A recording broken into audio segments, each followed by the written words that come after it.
Praise the lord. మొదటి ప్రార్థన అంశం.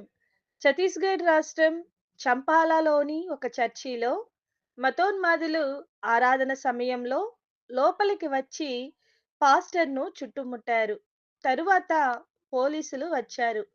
పాస్టర్ గారికి ఎటువంటి ఇబ్బందులు, కేసులు, సమస్యలు లేకున్నట్లు ప్రార్థించుదాం. రెండవ ప్రార్థనా అంశం. ఒడిశా రాష్ట్రం భువనేశ్వర్ నబ్రంగ్‌పూర్ కపేనా గ్రామంలో 13 ఏండ్ల ఆయుష్ శాంటా మృతి చెందగా, క్రైస్తవ పద్ధతిలో సమాధి చేయుటకు 24 గంటలు తీవ్రంగా పోరాడిన మతపరమైన బెదిరింపులకు పాల్పడ్డారు. సొంత స్థలంలోనూ సమాధి చేయనివ్వలేదు. దీని వలన ఎటువంటి ప్రార్థనలు, పాటలు, వాక్యము చదవడం, సమాధిపై శిలువ పెట్టనివ్వకుండా అడ్డుకొని బలవంతంగా సమాధి చేయించారు. ఇటువంటి క్రైస్తవ వ్యతిరేక క్రియలు ఆపబడినట్లు ప్రార్థించుదాం. మూడవ ప్రార్థనా అంశం.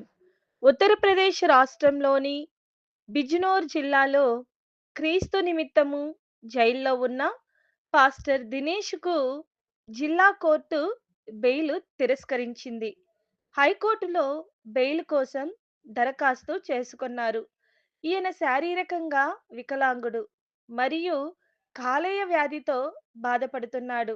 ఈయనకు త్వరగా బెయిల్ వచ్చినట్లు ప్రార్థించుదాం.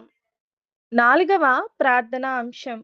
ఉత్తరప్రదేశ్ రాష్ట్రంలోని మౌ జిల్లాకు చెందిన అజయ్ కుమార్, యాతీష్ కుమార్, హరివంశ్ గౌతమ్ మరియు రజనీకాంత్ ఈరోజు కేసు విచారణ జరగనై ఉన్నది.